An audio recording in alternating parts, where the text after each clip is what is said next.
pembahasan yang cukup panjang dalam bab kesabaran. Dan kenapa kita perluas, karena sabar adalah kebutuhan hidup. Tidak ada bulan tanpa kesabaran, tidak ada pekan tanpa kesabaran, tidak ada hari tanpa kesabaran, bahkan tidak ada jam tanpa kesabaran. Dan yang sedihnya, banyak di antara kita nggak pernah belajar kesabaran dari ya kecil sampai di usia pada hari ini. Maka ini yang harus kita camkan bersama-sama, dan belajar kesabaran itu tidak membosankan karena sangat berkaitan dengan kehidupan kita sehari-hari, sangat berkaitan dengan aktivitas kita, sangat berkaitan dengan kesibukan kita, sangat berkaitan dengan hari-hari kita. Ini real kita hadapi dalam kehidupan sehari-hari. Sebelum kita lanjutkan materi kita, ada yang bisa jelaskan kesimpulan pekan lalu? Kesimpulan pekan lalu.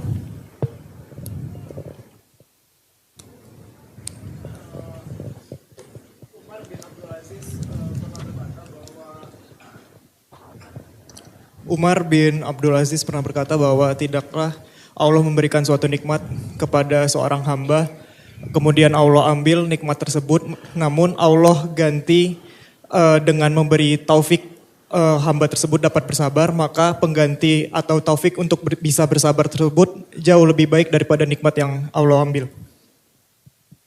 Iya. Ahmad ada yang punya keterangan lain? Bismillah, ada Ustaz. Baik, jadi kesimpulan dari minggu lalu yaitu bahwasanya sabar itu lebih baik daripada nikmat yang Allah cabut atau ambil dari kita. Misalnya ada seorang anak yang jika mendapat prestasi dia tidak dipuji oleh orang tuanya, giliran kalau misalnya buat kesalahan sedikit dia dimaki. Justru kalau misalnya kita sabar atas karena itu jauh lebih baik dari prestasi itu sendiri. Terus kalau misalnya ada yang di PHK, ada orang yang punya pekerjaan lalu di PHK, kalau misalnya kita sabar itu jauh lebih baik dari pekerjaan itu sendiri. Terima kasih. Iya, makasih banyak, jazakallahu khairan. Terima kasih, tolong dikasih hadiah. Oke, pertanyaan simpel. Udah berhasil diamalkan belum? Susah banget ya.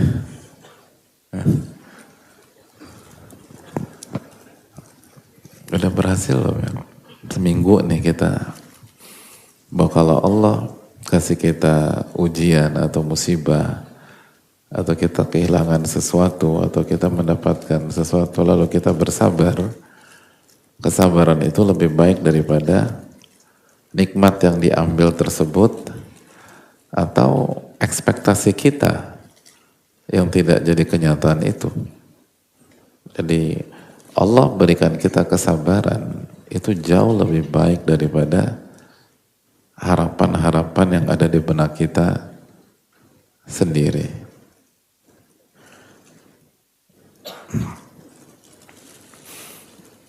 Gimana hadirin? Kendalanya apa kendalanya? Tapi dicoba nggak? Nggak, sampai dicoba pun gagal gitu loh. Jangankan sabarnya Ustaz, nyobanya aja sudah gagal. Dan itu dan apa yang disampaikan para ulama itu real. Kenapa demikian? Karena sabar adalah keberuntungan. Sedangkan keberadaan nikmat duniawi tersebut kalau tidak dicabut, tidak ada garansi dia menjadi keberuntungan. Benar nggak? Atau misalnya kita ingin yang SMA gitu, ingin kuliah di sebuah kampus tertentu. Siapa yang bisa jamin kalau dia masuk ke kampus tersebut, dia akan beruntung. Gak ada. Ketika kita lulus kuliah lalu kita ingin kerja di sebuah perusahaan, siapa yang bisa jamin kalau kita berhasil kerja di perusahaan tersebut bahwa kita akan beruntung? Gak ada. Sedangkan Allah berfirman dalam surat Ali Imran ayat 200, Ya ayyuhalladzina amanu sabiru wasabiru warabitu wattaqullah la'allakum tuflihun. Wahai orang-orang beriman, bersabarlah dan kuatkan kesabaran Anda dan tetaplah pada pos dan bertakwalah, niscaya kalian akan beruntung.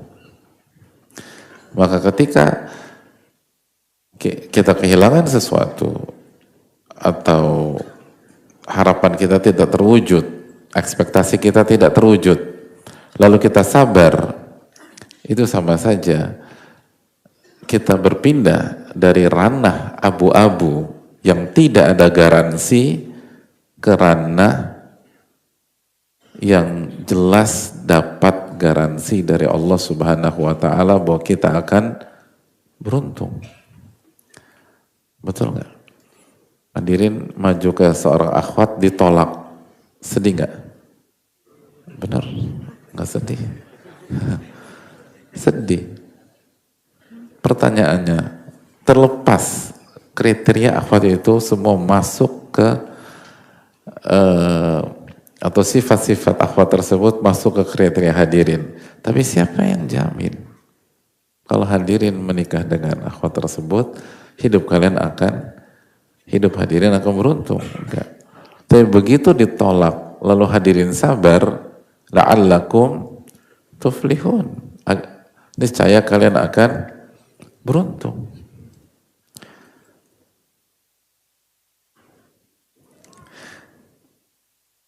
Benar nggak? Ya. Tapi begitu dipraktekkan susah.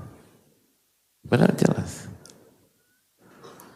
Bahwa kesabaran itu lebih baik daripada hal yang luput dari kita.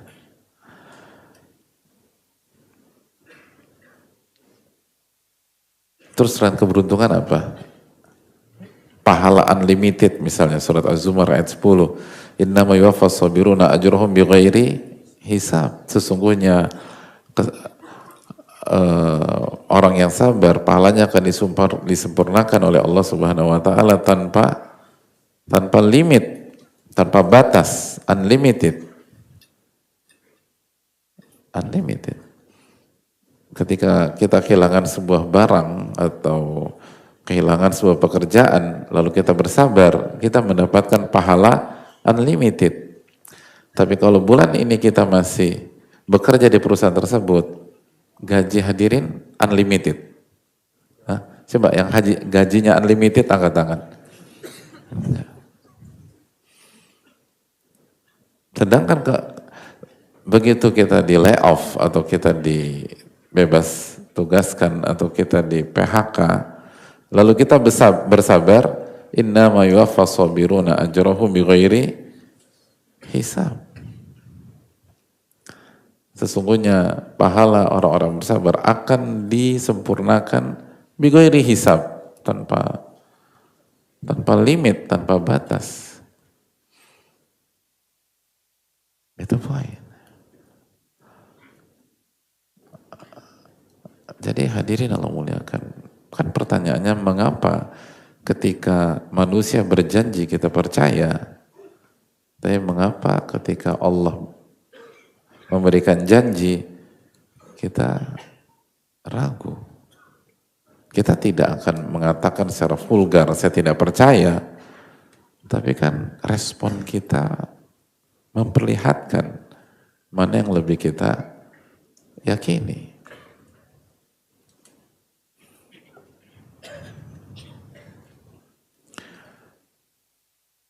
Terus contoh, kenapa sabar lebih baik?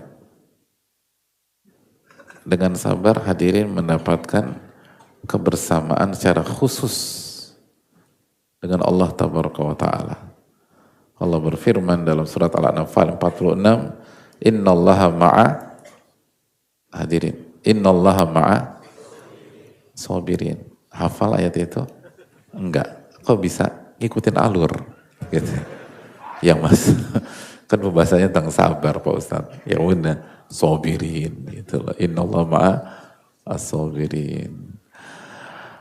Sesungguhnya Allah bersama orang-orang yang sabar, dan bersama di sini adalah kebersamaan secara khusus.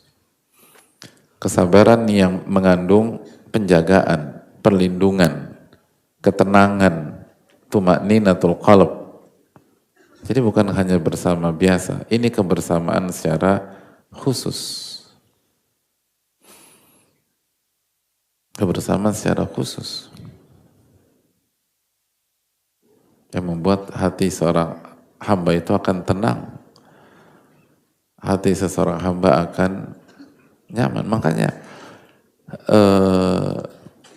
dari sini kan kita jelaskan bahwa konsep sabar kita dengan konsep sabar ahli dunia itu beda. Walaupun seringkali menggunakan kata yang sama, beda.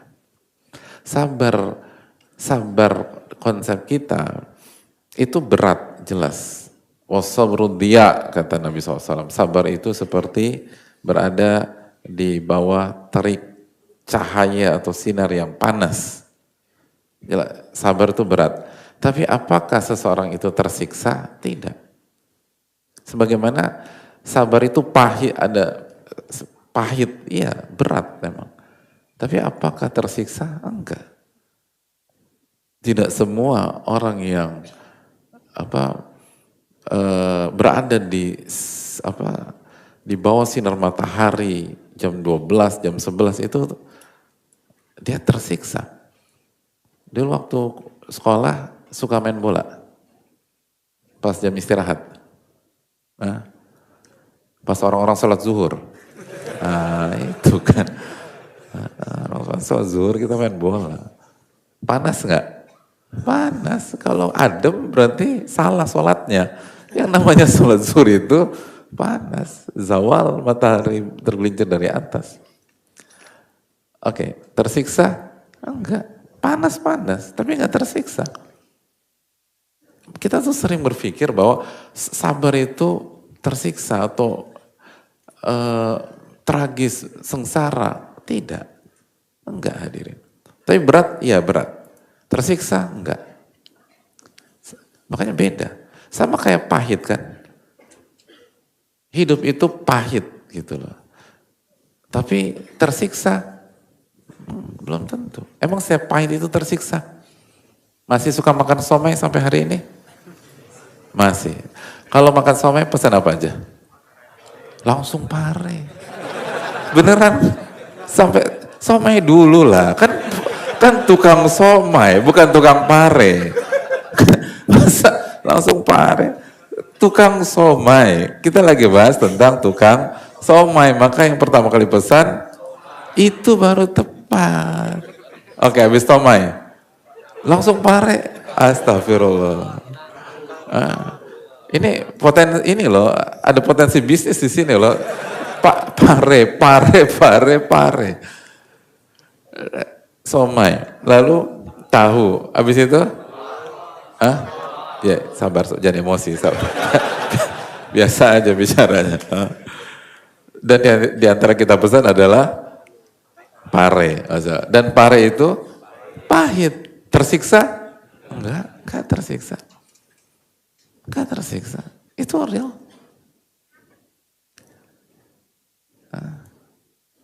Siapa penggemar espresso di sini?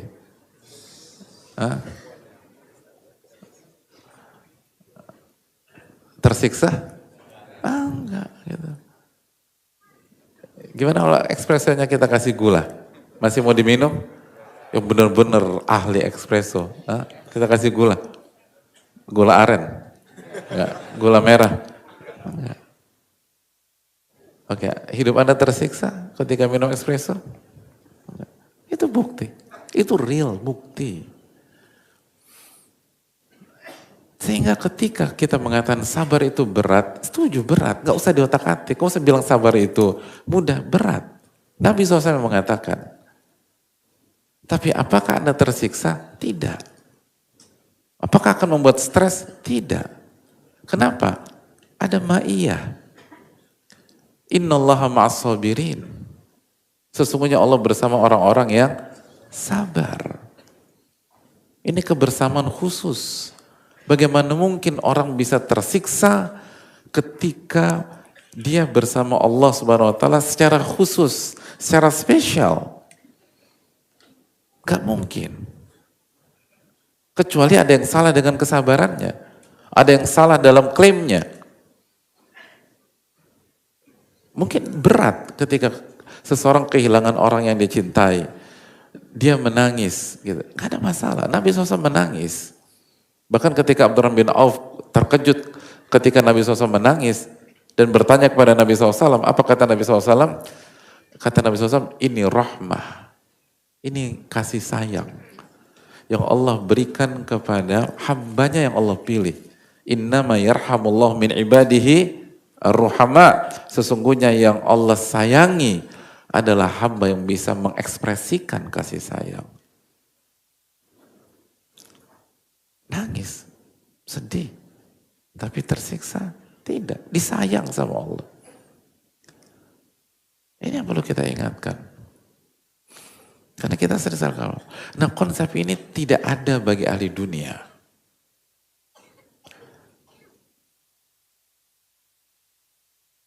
Bagi mereka, bagi sebagian mereka lebih tepatnya, ya sabar itu Anda harus bisa hidup dengan luka, sakit, tersiksa, ketidakbahagiaan. Kita enggak.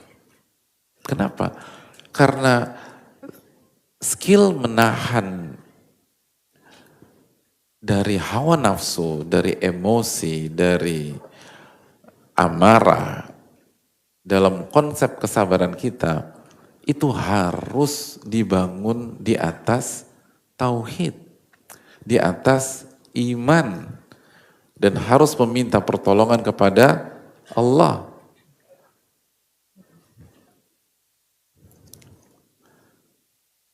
Dan itu yang membuat bahagia. Karena kunci kebahagiaan adalah tauhid itu sendiri. Kunci kebahagiaan itu adalah keikhlasan. Man amila salihan min dzakari wa untha wa huwa mu'min falanuhyiyannahu hayatan thayyibah dalam surat An-Nahl 97. Barang siapa yang beramal saleh baik laki-laki maupun wanita dan dia beriman, sabar harus dibangun di atas iman, maka kami akan berikan kehidupan yang bahagia. Jadi ketika Nabi SAW mengatakan inna sabra inda sadamatil ula, sesungguhnya sabar itu ketika hentakan pertama, dan sangat susah untuk bisa nahan di hentakan pertama. Susah, tapi Anda gak akan menderita. Gak akan menderita. Justru sebaliknya, ketika kita tidak terima takdir, lalu kita ledakkan emosi, kita ledakkan amarah kita, lalu kita biarkan nafsu kita merajalela, itu yang membuat Anda hancur. Terkesannya mudah, terkesan. Tapi itu gak selesai-selesai. Bahkan bisa sampai pada titik Anda menjadi hamba hawa nafsu Anda. Atau budak hawa nafsu. Dan orang berantakan. Itu yang membuat kehidupan menderita, dan itu lebih berat lagi. Makanya kan telah kita sampaikan, sabar itu berat, tapi jangan salah. Kita tuh seringkali salah, sebagian salah kaprah. Ketika kita mengatakan sabar itu berat, lalu sebagian dari kerangka berpikir kita akan langsung menduga tidak sabar itu mudah, ya nggak sih? Sabar itu berat, berarti nggak sabar mudah. Apa begitu logikanya? Enggak. Sama. Fisika itu susah, maka kimia, itu kan nggak bukan berarti itu.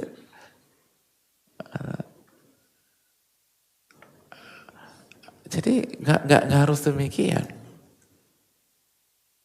Atau sekolah itu susah, berarti tidak sekolah mudah, lebih susah. Lebih susah. Makanya sebagian orang bijak kan mengatakan sekolah itu mahal, tapi biaya jadi orang bodoh jauh lebih mahal. Kenapa? Anda akan ditipu, Anda akan dipermainkan, Anda akan diperalat, Anda akan diperbudak, Anda akan Jadi sekolah itu mahal. Tapi jadi orang bodoh, lebih mahal lagi seringkali biayanya. Gitu hadirin. Makanya kan man lam yasbir 'alal ilmi sa'atan falyasbir 'ala al-jahli sana. Barang siapa yang tidak mau sabar dalam menuntut ilmu walaupun sesaat, selamat bersabar jadi orang bodoh selama setahun atau dalam waktu jangka panjang, dan itu sengsara. Jadi sabar itu berat, tapi jangan berpikir hidup tanpa kesabaran itu mudah. Itu jauh lebih berat hadirin. Jauh lebih jelimet, jauh lebih pelik, jauh lebih ruwet. Ketika kita bersabar berat, tapi yang mengendalikan kita al-alimul khabir. Kan begitu. Kan seringkali kita bilang, kalau gue turutin emosi gue labrak dia. Tapi Allah larang. Ah gitu. Suka gitu gak Dir? Atau suka digituin? Jadi kita yang nyebelin gitu loh. Kan gitu. Ini kalau gue ngikutin emosi gue samperin tuh orang. Tapi Allah larang. Tapi kata ulama jangan. Ayatnya ini. Berarti ketika kita sabar, hidup kita dikendalikan siapa? Allah tabaraka wa ta'ala. Dan sunnah Rasulullah SAW. Tapi ketika kita memilih untuk tidak bersabar, kita independen? Tidak. Hidup kita tetap dikendalikan oleh pihak lain. Siapa dia? Siapa dia? Ah, ini misteri hadirin. Siapa dia hadirin? Siapa dia? Hawa nafsu kita. Hawa nafsu. Emosi. Amarah. Kan lebih menakutkan. Lebih mengerikan. Lebih tidak ada garansinya. Lebih tidak menenangkan. Lebih tidak menenangkan. Jadi ketika Nabi SAW, la taghdab walakal jannah, jangan marah, niscaya bagimu surga, itu kan nanti kita harus sabar.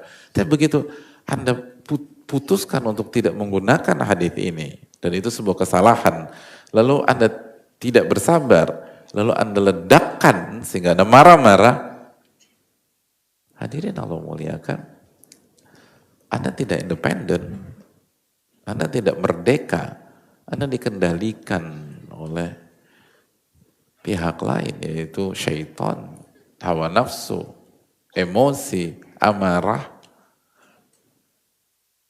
yang bukan hanya tidak ada garansi kebaikan, tapi justru ancaman keburukan.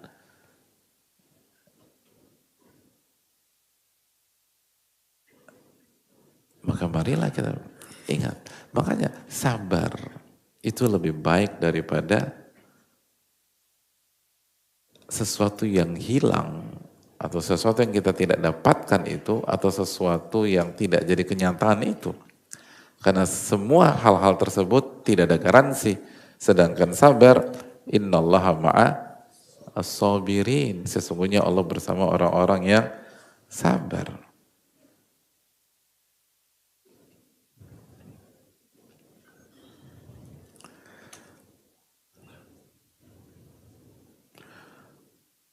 Lalu kenapa? Apa alasan yang lain?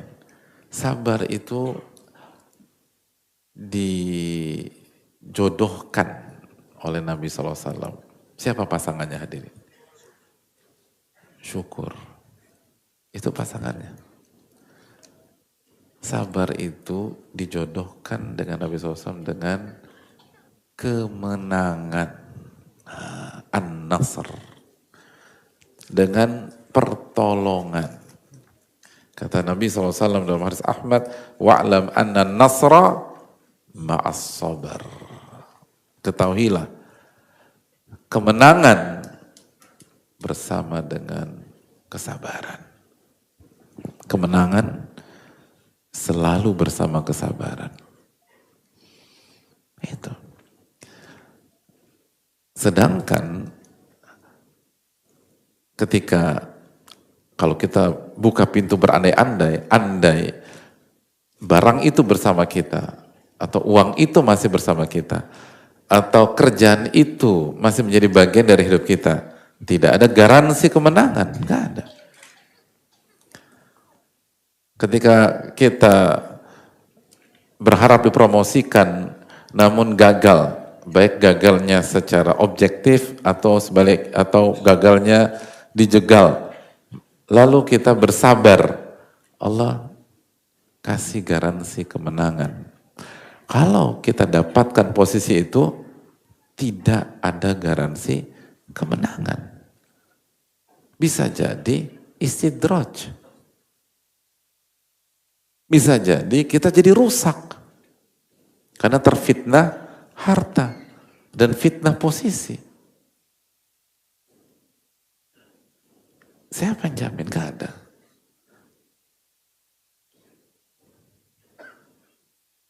Gak ada. Itu kan baru asumsi kita bahwa posisi yang kita incar atau harta yang kita miliki itu akan membawa kebaikan. Asumsi kan belum jadi kenyataan. Tapi di sisi lain Nabi SAW bersabda, wa'lam anna nasra ma'a sabar. Ketahuilah kemenangan, sesungguhnya kemenangan bersama kesabaran. Itu poin. Jadi jelas. Jadi Umar bin Abdul Aziz rahimahullah ketika menjelaskan hal itu bukan hanya sekedar kata-kata mutiara, tapi berdasarkan dalil dari Al-Quranul Karim dan Sunnah Rasulullah Sallallahu Alaihi Wasallam. Dan ini kekuatan bagi kita. Dan terapkan di semua sisi. Ketika ada seseorang keguguran atau anaknya wafat, terapkan tadi. Siapa yang bisa garansi kalau anak tersebut tetap hidup, itu adalah kemenangan kita sebagai orang tua. Bisa jadi sebaliknya. Betapa banyak orang tua yang malu besar karena perbuatan anaknya. Bahkan ada sebagian orang hancur karena perbuatan anaknya. Keberhasilan yang dibangun hancur, runtuh karena perbuatan anak. Maka ketika, sekali lagi, ketika seseorang kehilangan anaknya, sebagai contoh, lalu dia bersabar, itu yang terbaik buat dia. Itu yang terbaik buat dia, karena jelas sabar adalah sesuatu yang mendapatkan garansi dari Allah Subhanahu wa taala dan Rasulnya sallallahu alaihi wasallam.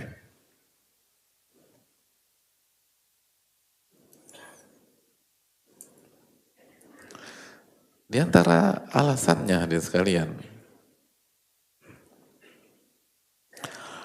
sabar itu perisai dari keburukan, dari makar musuh. Allah Subhanahu wa taala berfirman dalam surat Ali Imran ayat 120, "Wa in tasbiru wa tattaqu la yadurrukum kaiduhum syai'a." Dan jika kalian bersabar dan kalian bertakwa,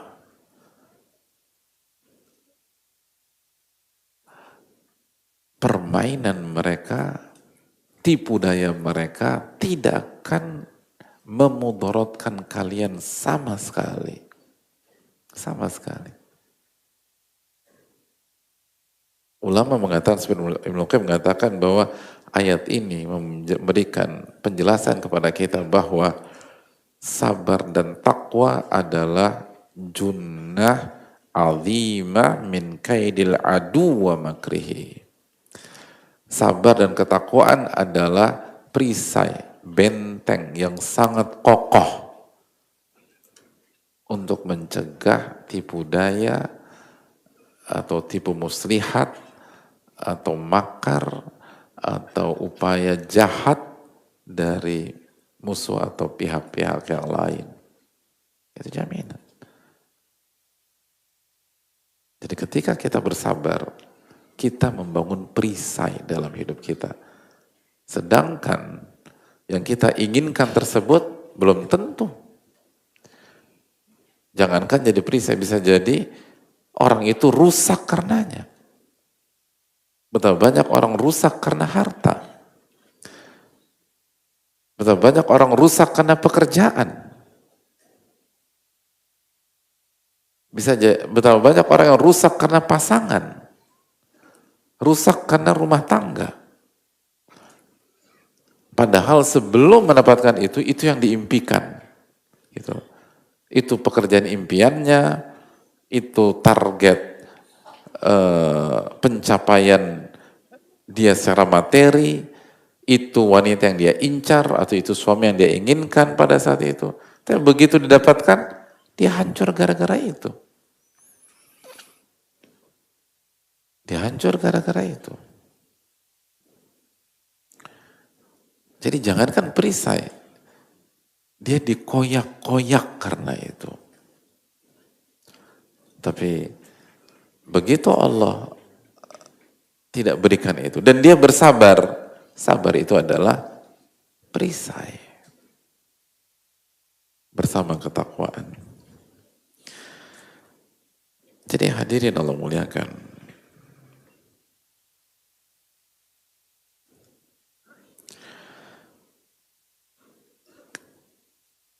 apa alasan lain? Sabar itu membawa ampunan dari Allah Subhanahu wa taala dan pahala yang sangat besar. Allah berfirman dalam surat Hud ayat 11, "Illal ladzina sabaru wa 'amilus shalihat ulaika lahum maghfiratun wa ajrun kabir." Kecuali orang-orang yang sabar dan beramal soleh, mereka adalah orang-orang yang mendapatkan ampunan dan pahala yang sangat besar. Ampunan. Jadi begitu kita sabar, itu ampunan dari Allah. Bukan hanya pahala unlimited, tapi ampunan. Jadi pahalanya sangat besar, bahkan unlimited. Dalam ayat yang lain, surat apa tadi? Az-Zumar ayat 10. Jadi pahala unlimited dan ampunan. Dan itu adalah modal masuk surga. Maka ketika kita kehilangan A, kehilangan B, kehilangan C, kalau kita boleh jujur, kehilangan halal duniawi itu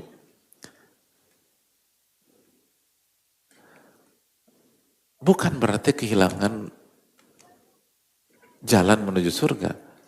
Bahkan sebaliknya bisa jadi itu penghambat kita masuk surga selama ini. Dan ketika kita bersabar, ketika kita nggak punya uang hari ini, ketika kita lay off pada hari ini, ketika ada PHK pada hari ini, itulah ampunan dan itulah pahala unlimited dan itulah jalan menuju surga. Jadi kuat tadi, sangat solid. Ketika kita apply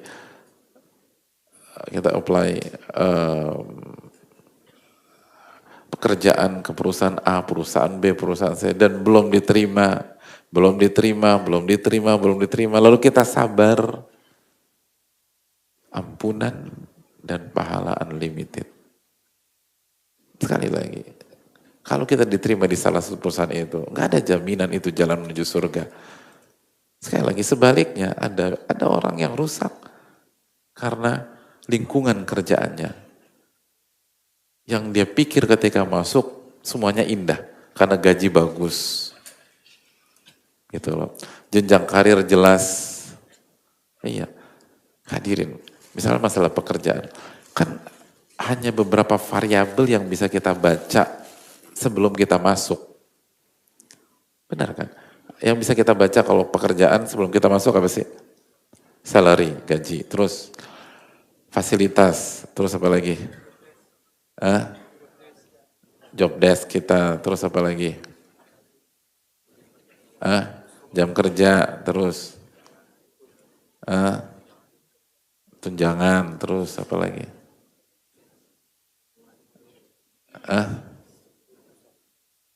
Hadirin bisa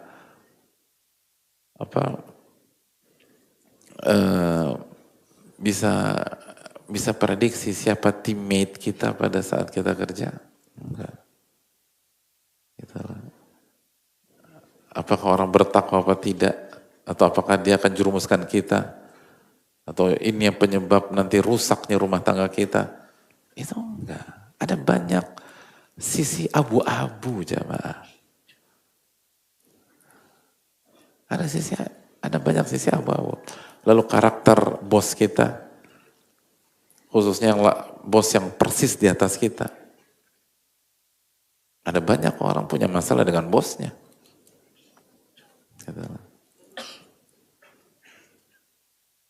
Saya tahu ada seseorang, semuanya bagus, kecuali bosnya. Beneran, semuanya bagus. Dan akhirnya dia keluar. Karena dia dicuekin kalau nggak salah 1 tahun lebih. Gak dikasih kerjaan sama bosnya. Dicuekin, bener-bener dicuekin. Dan itu gak diprediksi sebelum dia masuk. Jadi hadirin sama, jadi sadar gak sih? Bisa jadi yang membuat kita gak sabar, itu bukan karena beratnya penolakan, tapi kesoktahuan kita tentang apa yang akan terjadi di masa depan. Makanya kan Allah mengatakan dalam surat Al-Baqarah 16, wa asa an takrahu syai'an wa huwa khairul lakum. Bisa jadi yang kalian tidak sukai itu justru yang terbaik buat kalian. Wa asa an tuhibbu syai'an wa huwa syarrul lakum. Dan bisa jadi yang kalian inginkan itu buruk bagi kalian. Wallahu ya'lam wa antum la ta'lamun. Allah yang Maha tahu dan kalian enggak ngerti apa-apa, kata Allah. Jangan sok tahu. Jangan sok tahu. Allah udah berfirman, ada banyak hal yang kalian anggap baik itu ternyata buruk. Dan marilah kita refleksi ke belakang. Banyak di antara kita udah punya pengalaman bukan 1, 2, terkecoh dengan asumsi sebelumnya, terkecoh dengan prediksi sebelumnya. Ternyata nggak begitu. Atau sebaliknya, kita berpikir itu buruk, bagus. Atau nggak separah yang kita pikirkan. Atau bahkan kesimpulannya ternyata enak juga. Kan itu poinnya. Ada yang pernah waktu sekolah, terpaksa sekolah di sekolah tertentu enggak? Lalu dijanjikan sama orang tua, nanti kelas 2 atau tahun depan kita pindah. Enggak pernah? Terus sudah akhirnya sekolah, begitu menjelang tahun ajaran berakhir, lalu orang tua kita siap ngurusin berkas dan mau memindahkan kita karena udah janji sama kita, terus kita bilang apa? Gak usah mah, di sini aja. Gitu loh. Gak mau pindah. Padahal dulu gak mau itu sekolah apaan, gak bermutu, gak jelas. Nikmat sekolah di situ. Jadi kita gak perlu nunggu usia matang seperti 40 tahun atau 30-an tahun, apa 50 tahun. Wa fi anfusikum afala tubsirun, dalam diri kalian, kok kalian nggak ngelihat itu? Kita punya pengalaman banyak yang harusnya kalau kita mau merendah dan kita mau berdoa dan bertawakal kepada Allah, itu modal yang sangat cukup untuk bersabar ketika menghadapi masalah di hari-hari ini. Tapi lagi-lagi kita lupa sama Allah. Kita lupa Iyyaka na'budu wa iyyaka nasta'in. Lalu kita fokus dengan logika kita, asumsi kita, lalu pemikiran kita, lalu apa yang dikatakan oleh manusia, akhirnya berantakan. Kita terbawa dan terbawa. Dan akhirnya dosa nggak diampuni, hidup nggak berkah, dan masalah. Bukan karena masalahnya, tapi karena tidak sabar menghadapi itu semua. Jadi marilah kita fokus dalam masalah itu. Allah Ta'ala alam bisawab.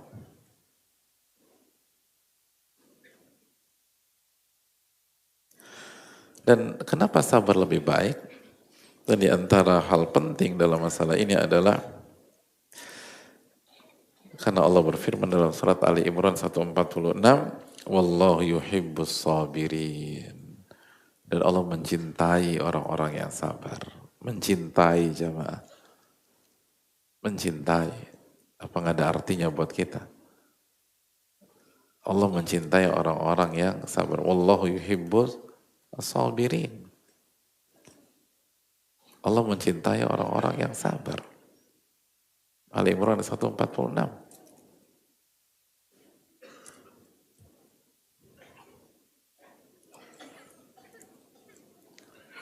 Itu pokoknya. Makanya Allah mengatakan di dalam ayat ini, dalam surat Ali Imran 146, wa ka'ayyin min nabiyyin qatala ma'ahu ribbiyuna katsir fama wahanu lima asabahum fi sabilillah wa ma dha'ufu wa mastakanu wallahu yuhibbu as-sabirin. Dan betapa banyak nabi yang berperang bersama mereka, sejumlah besar dari pengikut-pengikutnya yang bertakwa. Jadi mereka berjuang di jalan Allah Subhanahu wa taala dan mereka tidak lemah. Mereka tidak lemah dan mereka tidak menyerah. Kenapa? Allah yuhibbul as-sabirin. Walaupun berat, mereka nggak lemah, nggak menyerah, tetap jalan terus. Karena Allah mencintai orang-orang yang sabar. Hadirin, memang misalnya ketika kondisi ekonomi lagi sulit, memang itu berat. Tapi apakah cinta Allah nggak ada harganya sama sekali? Allah yuhibbul sabirin. Sabarlah. Dan terus berusaha, bukan berpangku tangan. Tapi tadi, jangan menyerah, jangan lemah dan jangan menyerah. Wa ma dha'ufu wa mastakanu. Jangan pernah lemah. Dan jangan pernah menyerah, jalan terus. Dan Allah mencintai orang-orang yang sabar. Memang kehilangan harta berat. Tapi sekali lagi, memangnya cinta Allah gak ada artinya. Atau serendah itu kan di mata seseorang. Kehilangan orang yang kita cintai itu berat. Tapi apakah cinta Allah gak ada artinya? Ngadepin anak yang gak bisa diatur, bandel, gak sesuai ekspektasi kita. Padahal kita udah investasi besar-besaran, kita sekolahkan di sekolah yang terbaik, kita kasih ini, kita kasih, tapi tetap aja anak kita demikian. Oke, apakah cinta Allah nggak ada artinya sehingga kita tidak bersabar? Mungkin pasangan kita nggak sesuai dengan ini kita, atau istri kita kurang taat dan segala macam. Tapi apakah cinta Allah nggak ada artinya? Mungkin suami kita punya PR sana, PR sini, tapi apakah cinta Allah nggak ada artinya? Mungkin mertua kita tidak ideal, nggak jealous sama kita dan seterusnya, tapi apakah cinta Allah tidak ada artinya? Mungkin orang tua kita tidak seperti orang tua yang lain, tidak menyayangi kita, cuek sama kita, nggak pernah punya waktu sama kita, lalu bisanya nyalahin, bisanya minta dimengerti, tapi nggak pernah ngerti kita sebagai anak, lalu selalu sibuk dengan dunia mereka. Tapi apakah cinta Allah tidak ada artinya? Allah yuhibbus sabirin. Allah mencintai orang-orang yang sabar. Itu poin. Jadi ini yang perlu kita camkan. Tadi, emang gak mudah maju ke perusahaan A ditolak, ke perusahaan B ditolak, perusahaan C ditolak, coba ini tolak. Tapi apakah cinta Allah gak ada artinya?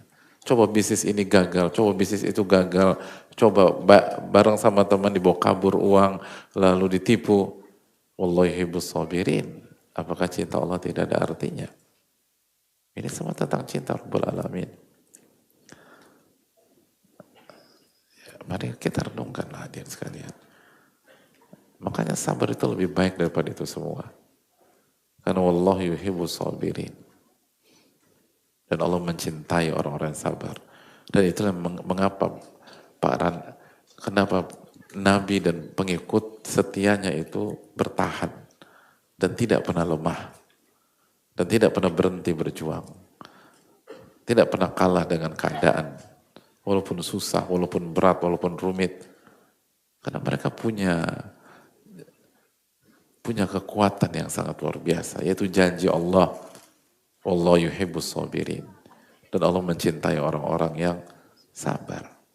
Ketika kondisi tidak kondusif, ketika semua berat, bukankah ini adalah oasis di tengah Sahara dan di padang pasir? Itu hal yang perlu kita camkan. Makanya kan ini diriwayatkan, yang disampaikan Nabi SAW di Taif, selama Allah ridho dan tidak murka, saya nggak peduli apa yang menimpa saya. Dan itu yang harus menjadi syiar kita. Dan kalau kita bisa berjalan di atas iman dan tauhid kita, maka kita akan bisa sabar dengan pertolongan Allah Subhanahu wa Ta'ala. Kita buka sesi tanya jawab. Wassalamualaikum warahmatullahi wabarakatuh wa ala alihi wa sahbihi ajma'in. Assalamualaikum warahmatullahi wabarakatuh. Waalaikumsalam warahmatullahi wabarakatuh. Semoga Allah senantiasa memberikan rahmat kepada Ustadz, ulama terdahulu serta para hadirin yang hadir di kajian. Amin ya rabbal alamin. Wa iyyakum. Izin bertanya, masih dalam tema sabar dalam hal kecil saja. Ketika suami saya numpahin gula, mata saya langsung melotot melihat suami saya. Walaupun saya tidak marah-marah, namun kontak mata saya tidak bisa dibohongi. Dan bergumam dalam hati. Apakah itu termasuk dalam sabar, Ustadz? Jika tidak, bagaimana caranya agar saya bisa sabar dalam menghadapi masalah-masalah kecil? Semoga Allah berikan Ustadz kemudahan untuk menjawab. Jazakallahu khairan. Kalau sudah sampai mengekspresikan walaupun hanya dengan kotak mata, itu tidak selaras dengan kesabaran, jemaah. Tidak selaras dengan kesabaran. Makanya dalam birrul walidain Allah berfirman apa? Wala taqul lahuma uff. Dan arti uff, dan jangan mengatakan uff. Dan uff dalam konteks ini artinya apa? Enggak, uff itu bukan uff itu ekspresi terhalus ketika kita tidak suka dan tidak nyaman pada sesuatu. Ekspresi terhalus. Ekspresi terhalus ketika kita nggak nyaman. Makanya salah satu tafsir para ulama tentang birrul walidain, apabila orang tua seseorang berada di usia tua sehingga anak harus mengganti pampers atau membantu orang tua untuk membersihkan ketika buang air kecil atau BAB, maka ketika anak mencium aroma yang tidak sedap, tidak boleh nutup hidung. Nggak boleh nutup hidung. Nggak boleh buka jendela. Kecuali orang tua yang minta. Nggak boleh. Itu bagian dari gitu loh. Nggak boleh tutup hidung. Sebagaimana ayah dan ibu Anda tidak nutup hidung ketika ganti popok Anda ketika Anda kecil. Emang ada ayah dan ibu tutup hidung? Emangnya pup kita wangi? Mana ada wangi? Tapi ayah ibu kita nggak pernah tutup hidung. Itu Jadi bukan sedalam itu dan seindah itu agama kita. Dan itu menunjukkan bahwa ekspresi-ekspresi kecil seperti ini itu dinilai dalam bab kesabaran. Karena ketika seorang anak mengatakan berarti Anda nggak sabar. Dan itu dosa, nggak boleh. Dan termasuk dalam poin ini, ketika mata kita melotot ke suami karena numpain gula, itu menunjukkan bahwa kita punya PR dalam masalah ini, nggak boleh. Dan kalau kalau cuman sesuatu yang masih manis saja kita udah melotot, apalagi yang pahit. Suami numpain kopi misalnya, kan kopi pahit gitu. Gula tuh manis, itu harusnya kan kita senang. Ini kalau udah melotot, bahaya kalau kan nggak boleh. Tidak diperbolehkan. Sebagaimana, biar fair, seringkali istri yang fast respon seperti itu seringkali sebabnya ketika sebagian suami underperformance dalam masalah kepemimpinan dan leadership. Dalam masalah kepemimpinan dan leadership. Karena semakin kuat kepemimpinan suami dan leadership suami, istri semakin kecil peluangnya untuk melakukan hal-hal demikian. Ada mungkin satu, tapi secara umum enggak. Banyak istri demikian, karena ini berkaitan dengan leadership dan kemampuan suami. Jadi ini bukan hanya sebatas isu gula tumpah atau ini enggak. Ini satu, seringkali saya enggak menjudge kasus ini ya, tapi dalam kehidupan nyata, ini banyak sekali masalah karena leadership. Masalah karena kepemimpinan. Karena semakin suami tidak punya leadership, semakin susah semakin susah seorang istri untuk menghormati suaminya. Semakin berat seorang istri menghormati suami. Semakin semakin beban seorang istri untuk bersikap atau tidak meledak ketika ada hal-hal demikian. Itu poin. Karena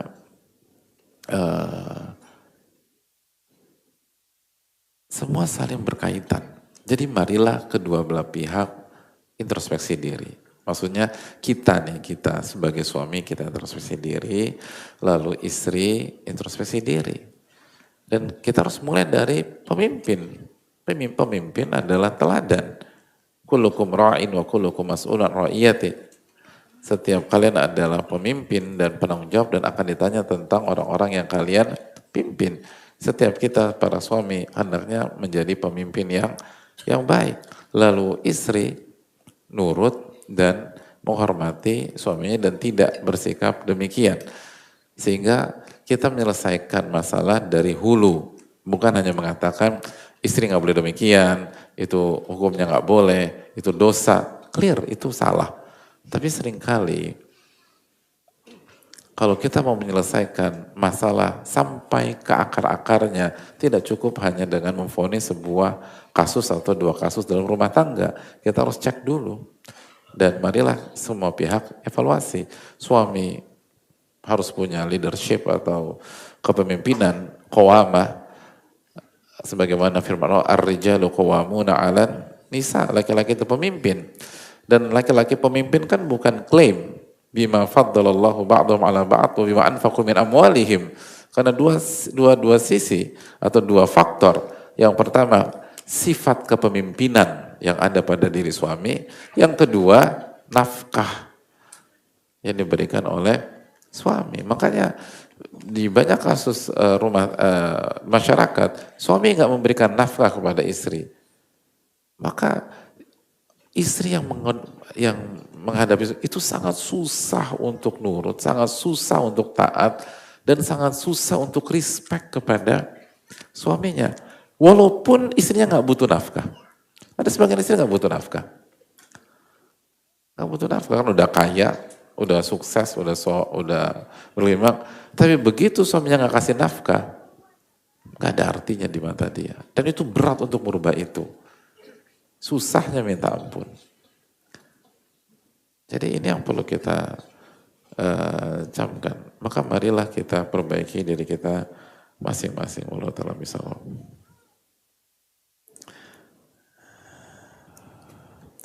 Assalamualaikum warahmatullahi wabarakatuh. Waalaikumsalam warahmatullahi wabarakatuh.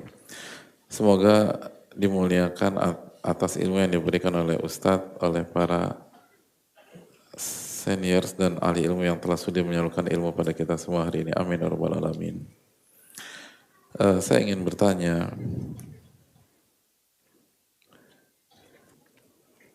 bagaimana membedakan sabar dan pasrah? Misalnya kondisinya ada orang yang di PHK dan dia mencoba menerapkan sabar lalu berhenti berusaha.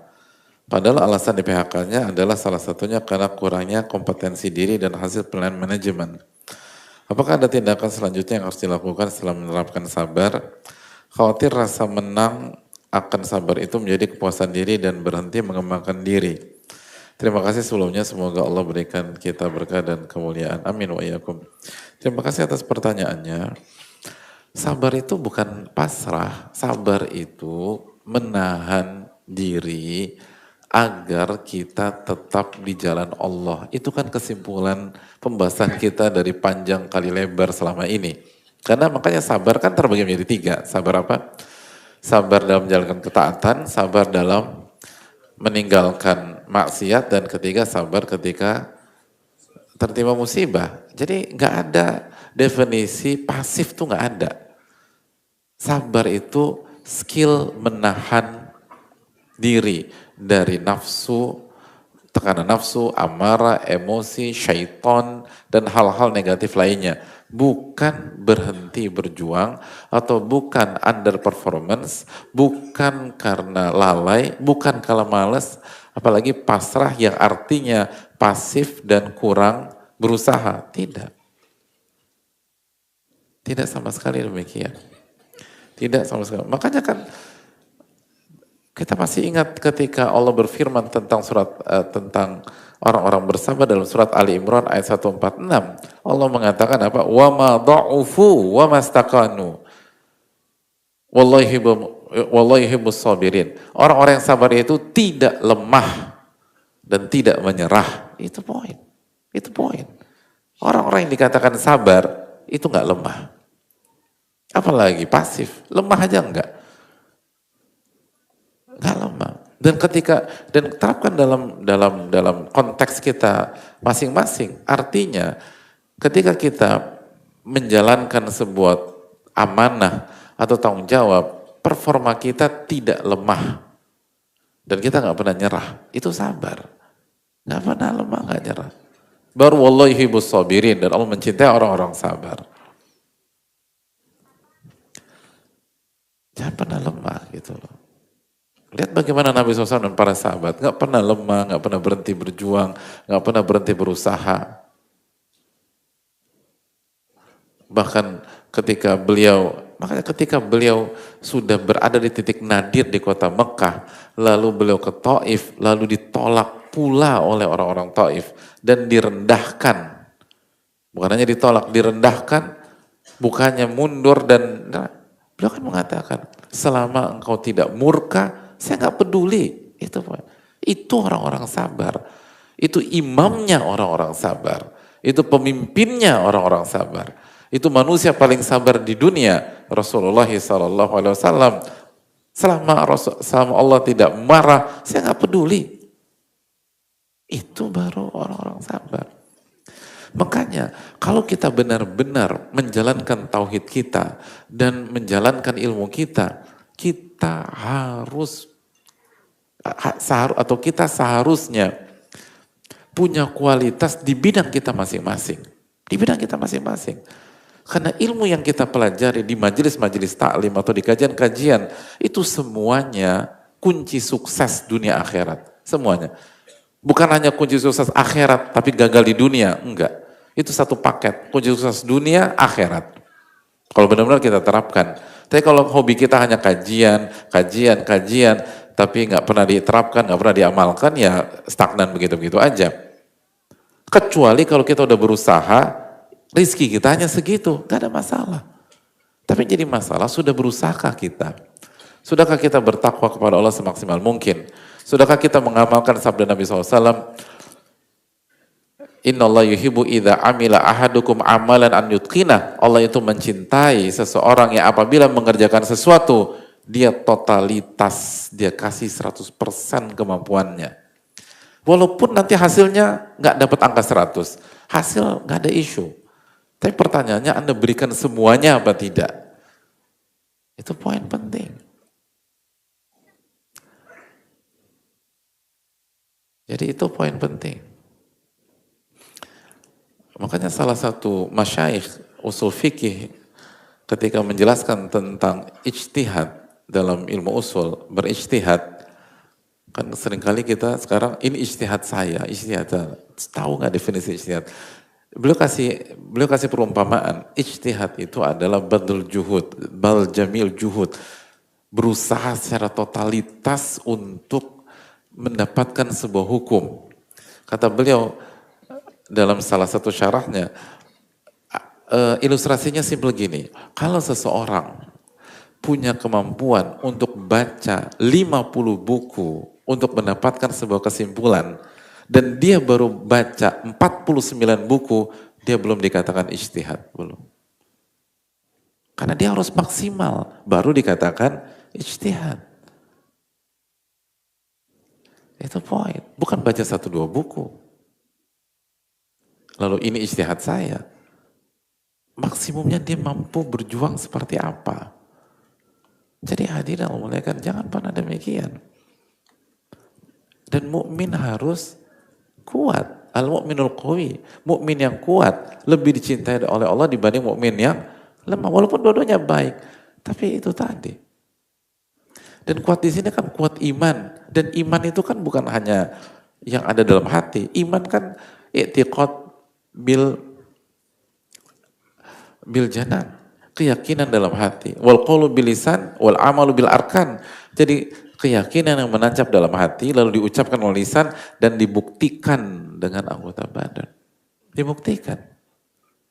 Dan kalau kita benar-benar menjalankan konsep Ahlussunnah wal Jamaah itu, kita akan menjadi expert di bidang masing-masing, kecuali kasus-kasus tertentu. Akan jago. Coba lagi, bahkan lebih kuat. Kita nggak cari validasi manusia, kita nggak cari pujian manusia, kita hanya cari ridho Allah tabaraka wa ta'ala. Orang terima, orang nggak terima, nggak peduli. Orang muji, nggak peduli. Mau semuanya mencela kita, nggak ada urusan.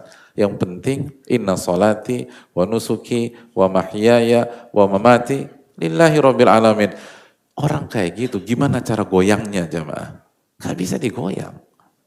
Orang kalau udah benar-benar tauhid menjadi darah dagingnya, sehingga hidupnya sesungguhnya sholatku, ibadahku, sesembelihanku, hajiku, dan seluruh ibadah yang lain, hidupku dan matiku, aku persembahkan untuk Allah, la syarikalah, tidak ada sekutu baginya. Gimana cara goyang orang kayak begitu? Gak bisa.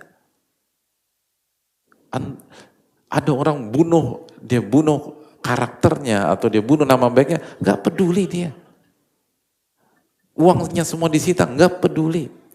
Gitu loh. Dia diasingkan, nggak peduli. Gitu. Kalau kita bisa sampai titik itu, kita masih jauh lah, termasuk yang bicara. Kita masih jauh sampai titik itu. Tapi kalau kita bisa berusaha sampai titik itu, oh itu kekuatan. Kita kuat secara teknis dan kita kuat secara non teknis. Dua-duanya solid. Dan kita nggak mau melakukan setengah-setengah. Makanya kan kata para ulama, iyyaka wa tansif. Pernah dengar itu enggak? Iyyaka wa tansif. Jangan jadi orang yang setengah-setengah ketika ngerjain sesuatu. Nggak boleh. Karena sebagian ulama mengatakan ngerusaknya lebih banyak daripada kebaikannya. Kalau setengah-setengah bahaya. Jadi ulama tuh didik kita, itu salah satu yang dijelaskan Syekhul Islam. Ulama mendidik kita bahwa kalau Anda ngerjain sesuatu, iman Anda, akidah Anda, Islam Anda, itu menuntun Anda untuk tampil totalitas. Tampil habis-habisan dalam bidang-bidang Anda. Dan semua itu Anda tujukan kepada Allah. Wa mahyaya wa mamati lillah. Wih, luar biasa itu. Gak bisa.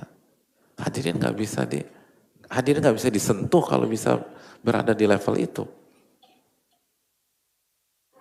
Tapi yang jadi masalah, ilmu kita di mana, pengamalan kita di mana, teori kita ada di mana, teori kita udah sampai ke halaman 200, penerapannya baru sampai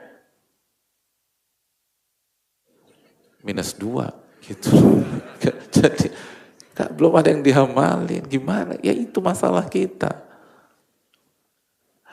Kan apalagi hari ini kan kata orang, hari ini the tsunami of data, artinya data tuh di mana-mana. Mau ngecek ayat hitungan detik, mau ngecek hadis hitungan detik, mau cari fatwa hitungan detik hari ini. Tapi pertanyaannya bagaimana pengamalan?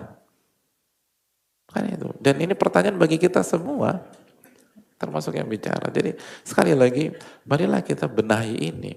Jadi jangan sampai ada seperti ini. Dan hadirin, kan salah satu doa yang diajarkan oleh Allah Subhanahu wa taala dalam surat Al-Mumtahanah ayat 5 kan, Rabbana la taj'alna fitnatan lil ladzina kafaru waghfir lana Rabbana. Ya Allah, janganlah jadikan kami fitnah untuk orang-orang kafir dan ampunilah kesalahan kami. Salah satu maknanya kan dijelaskan sebagian ulama tafsir, kalau kualitas kita di bawah mereka merasa mereka lebih benar daripada kita, itu masalahnya. Jadi gimana biar nggak jadi fitnah? Jadilah yang terbaik atau punya kualitas yang bagus. Gitu. Kan ini PR bagi kita semua. Allah Ta'ala bisa mungkin itu. Jadi harus semangat lah.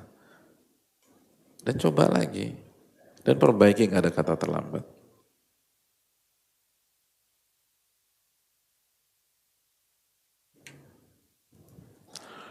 Assalamualaikum warahmatullahi wabarakatuh. Jazakallah khair sudah mengisi kajian sore hari ini Ustaz. Semoga Allah berkahi antum dan ulama. Terima kasih banyak. Jazakallah khair juga udah datang, udah dengerin dan sudah nyimak. Terima kasih. Dari materi sabar ini, apakah boleh saja kalau kita tak punya harapan dan ekspektasi terhadap hidup kita di masa depan? Karena setelah mendengar materi ini, rasanya saya mau slow dan lempeng aja menjalani hidup. Karena ekspektasi biasanya tidak seindah realita. Ibarat kata, biar Allah aja yang atur. Kalau aku atur sendiri biasanya nggak benar. Terima kasih, jazakallahu khairan. Kenapa sih kesimpulannya kok arahnya begini kajian sore hari ini? Padahal kita udah semangat 45 nih. Apa ada sisi apa dalam ini kan gini loh, kajian hari ini harus dikaitkan dengan kajian sebelumnya dalam bab sabar. Pembahasan hari ini hanya satu potong puzzle dari gambaran utuh tentang kesabaran. Kan itu tadi. Jadi yang jadi masalah kalau kita hanya dengar kajian ini, makanya ada kesimpulan pertanyaan ini dan sebelumnya. Tapi kalau kita lihat tadi, sabar itu adalah sabar menjalankan perintah, sabar menjauhi larangan, sabar dalam musibah. Gak ada celah untuk berpikir demikian. Justru kita harus lebih semangat. Kita harus lebih semangat. Dan silakan punya harapan. Bahkan kan falyukthir gitu. Maka perbanyaklah kata Nabi. Kalau punya cita-cita perbanyaklah. Lalu berdoa kepada Allah. Tapi gini loh, kalau kita punya cita-cita, jangan pernah lupa iyyaka na'budu wa iyyaka nasta'in gitu. Kalau kita punya cita-cita, jangan lupa istikharahkan. Jangan langsung dibungkus gitu loh. Istikharah. Lalu berjuang. Nanti kalau yang bagus, Allah mudahkan. Kalau nggak bagus, Allah palingkan dan lokasi yang lebih bagus. Jadi bukan berarti lemas. Iya, pakai slow gitu loh. Nggak bisa. Nggak bisa sama sekali. Ini bukan waktunya slow. Membahas kesabaran. Kan kita udah bahas di pertemuan yang sebelum berapa, nggak tahu pertemuan keberapa ya. Pokoknya udah pernah kita bahas. Membahas kesabaran itu artinya membahas kunci sukses di level tertinggi yang dipastikan tidak ada kata slow. Nggak ada. Nggak ada. Dalilnya surat apa? As-Sajdah ayat 24. Wa ja'alna minhum a'immatan yahduna bi amrina lamma sabaru wa kanu bi ayatina yuqinun. Dan kami jadikan dari mereka a'immah, imam-imam. Orang-orang di level tertinggi dalam agama dan di dunia, level tertinggi dalam agama, imam-imam tertinggi. Yahduna bi amrina, dan mereka memberikan petunjuk dengan perintah kami. Kapan itu terjadi? Artinya gini loh hadirin. Orang berada di level tertinggi, gampang apa susah? Susahnya susah aja.